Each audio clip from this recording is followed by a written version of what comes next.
在我國數千年的歷史上，曾有過數次滅佛運動，期間佛像被砸，寺廟被毀，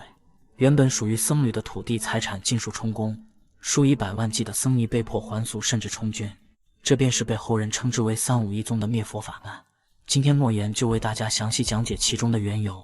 其實歷代帝王之所以發起滅佛運動，無非就以下幾點原因：一是朝廷經濟，二是穩定皇權，三是國家人口結構。滅佛的朝代分別是公元408年北魏的太武帝拓跋燾，公元543年北周的周武帝宇文邕，公元814年的唐武宗李炎，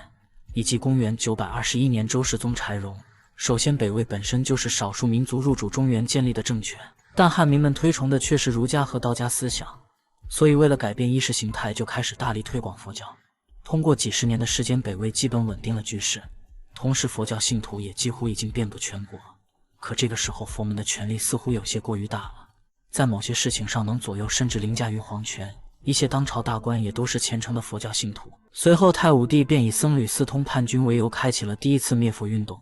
但其實最重要的原因只有一個，那便是佛門只进不出的條例。上百年來，佛門收斂了無數錢財，他們用錢財購買土地修建廟宇。由於宗教組織不用繳納任何稅賦，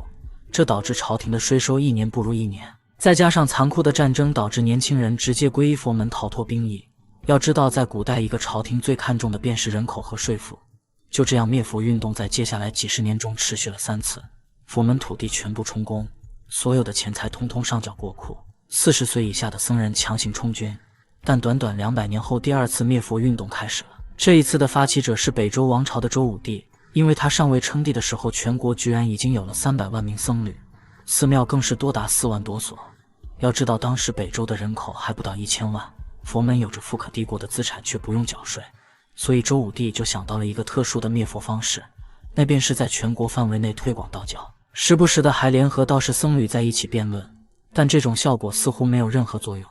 隨後，周武帝直接不裝了，當即開展了第二次滅佛運動，翻臉速度之快，手段之果決，幾乎沒有給佛門留下任何餘地。短短5年的時間裡，讓230萬僧侶失去了鐵飯碗，並且永久地免除了佛門的免稅權。雖然周武帝的做法過於激進，但收穫還是非常巨大的。不僅一舉讓國庫充盈，還讓軍事實力到達了頂峰。其實這2次滅佛運動還能理解，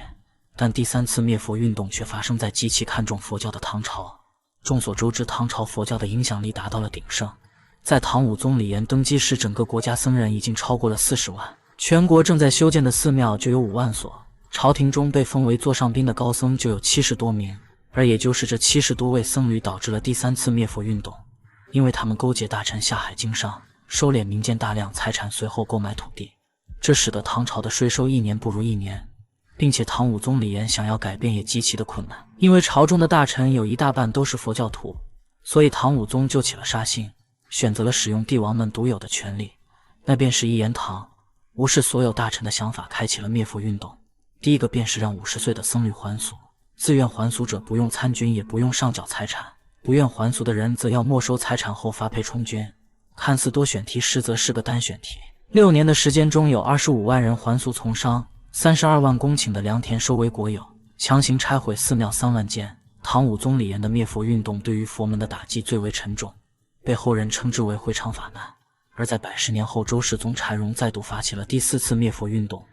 而最重要的原因便是人口結構。年輕人為了吃飽飯不服兵役，紛紛皈依佛門。周世宗柴榮隨後做出了一個非常委婉的滅佛方式，首先禁止皇室成員皈依佛門，其次允許就算年輕人皈依佛門也要服兵役，接着便是禁止民間向佛門捐贈銅器和鐵器，最後便是禁止有犯罪前科的人皈依佛門。不得不说，4次滅佛運動放在如今看來似乎都非常有道理，也非常有必要。畢竟人口和稅收是古代最為看重的2個方面，一旦觸碰皇權的逆鱗，必然會受到雷霆手段。